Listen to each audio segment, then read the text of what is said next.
Tonight, 21 homicides so far for the year 2021 as a man is gunned down in Vieux-Fort. India's COVID-19 crisis leaves the COVAX scheme 140 million vaccine doses short. And St. Lucia inches closer to realizing a home port in the town of Vieux-Fort. The details are coming up. This is the Hot 7 Nightly News with Lovely St. Amy Joseph. Good night. It is Monday, the 17th of May, 2021. Welcome to the Hot 7 TV Nightly News. I'm Nisha Charles, in for Lovely St. Amy Joseph. Thank you for joining us. The town of Vieux-Fort has once again been rocked by gun violence. On Saturday, 15th May 2021, 30-year-old Donovan Evans alias Movado of Clark Lane, Vieux-Fort was shot multiple times about the body at approximately 8:55 p.m., taking the island's homicide rate for 2021 to 21. Assistant Police Commissioner George Nicholas has the details.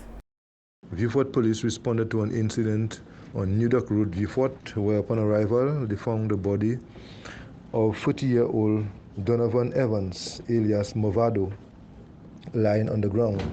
There was apparent gunshot wounds about the body. He was conveyed to the St. Jude's Hospital, where he was subsequently pronounced dead by a medical practitioner. A post-mortem examination has been scheduled to ascertain the true cause of death. No one has been arrested in this latest homicide. Police are continuing their investigations.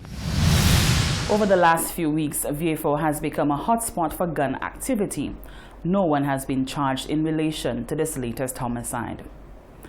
Officers attached to the Criminal Investigations Department in Vieux-Fort preferred a total of 68 charges against several males following an operation conducted between 2 a.m. and 8 a.m. on Wednesday, May 12, 2021 on Martin Luther King Street, Vieux-Fort. During the operation, a total of 5 firearms and over 100 rounds of live ammunition were recovered. Oki Leos Bernard, Marlon Predom, Arenato Sumer, Dante Jabatis, Shaquille Joseph, and David Augustine, all of Martin Luther King Street, Vieux-Fort, were charged for the offenses of unlawful possession of firearm and possession of ammunition.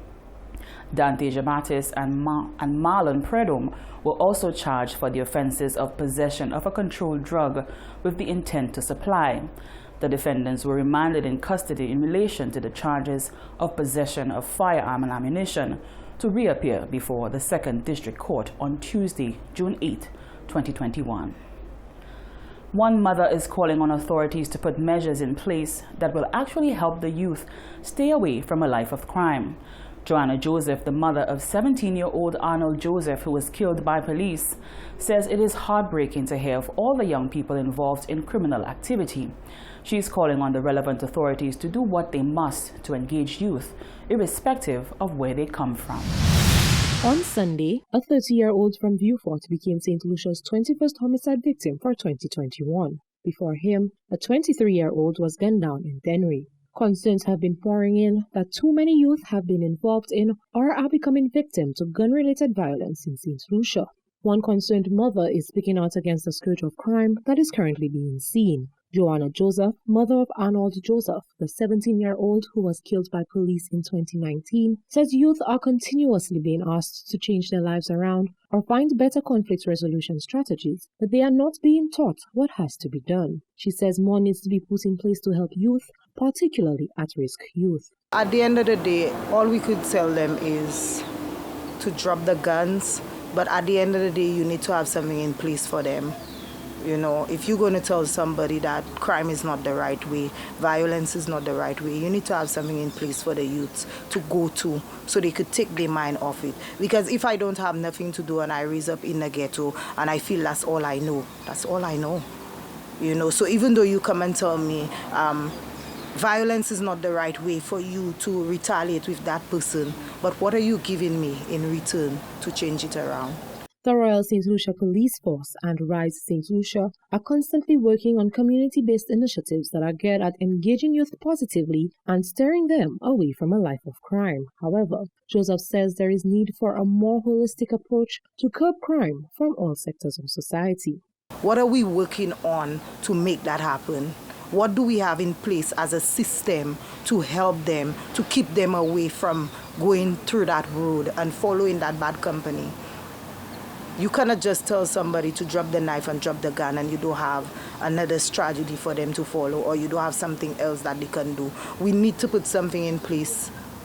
You know, it's like everybody is afraid to take the first step. Everybody is afraid to make a group where it's for, you know, people out of the ghetto. In recent interviews with Hot 7 TV, both the president of the St. Lucia National Principals Association, Valerie St. Helen Henry, and the social commentator, Earl Bousquet, made calls for a more hands-on and holistic approach to be taken to address crime and violence in St. Lucia.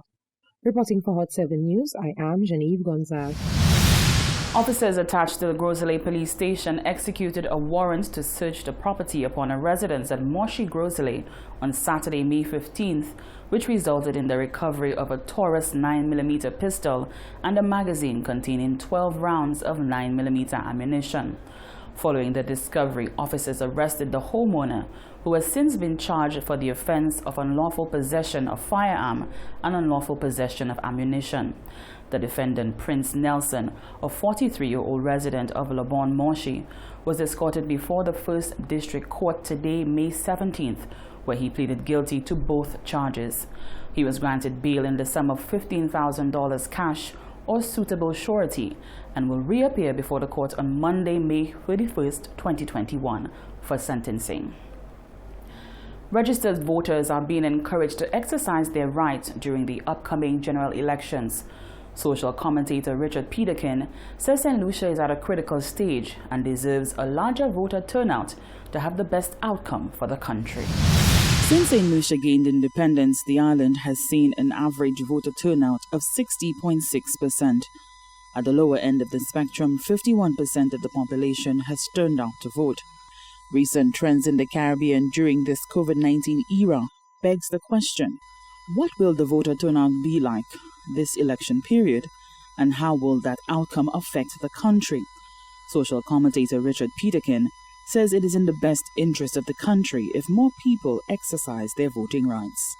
What we have seen generally is that the voter turnout is lower. Jamaica, for example, I think they were under 30%. Trinidad was up in the 50s, but in almost every instance they were lower than they had traditionally been for that particular country. And now one understands that, because of the difficulty in voting and worries about people going out and all of that. But there are lots of other reasons as well.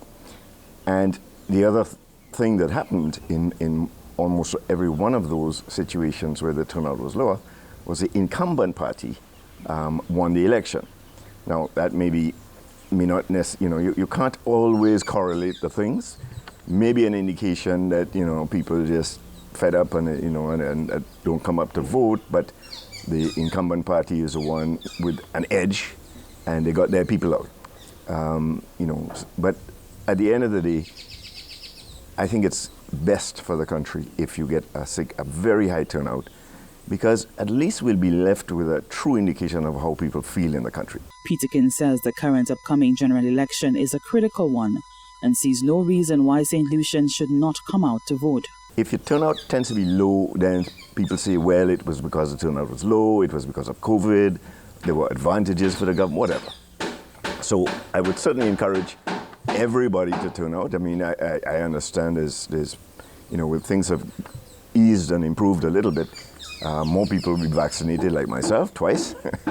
And, so there'll be no problem turning up to vote. And, I can't see that there would be any other impediment. So for that reason, there's no reason not to vote. And even more so because now we have to make some decisions about what's going to happen in the next 5 years. So it's a critical election. All are, but this one's critical. Elections are constitutionally due in 2021. Still to come, St. Lucia inches closer to gaining a home port in Vieux-Fort. The COVAX facility is short by a whopping 1 million vaccine doses due to COVID-19 crisis in India, and the RSLPF comes to the aid of Vincentian colleagues.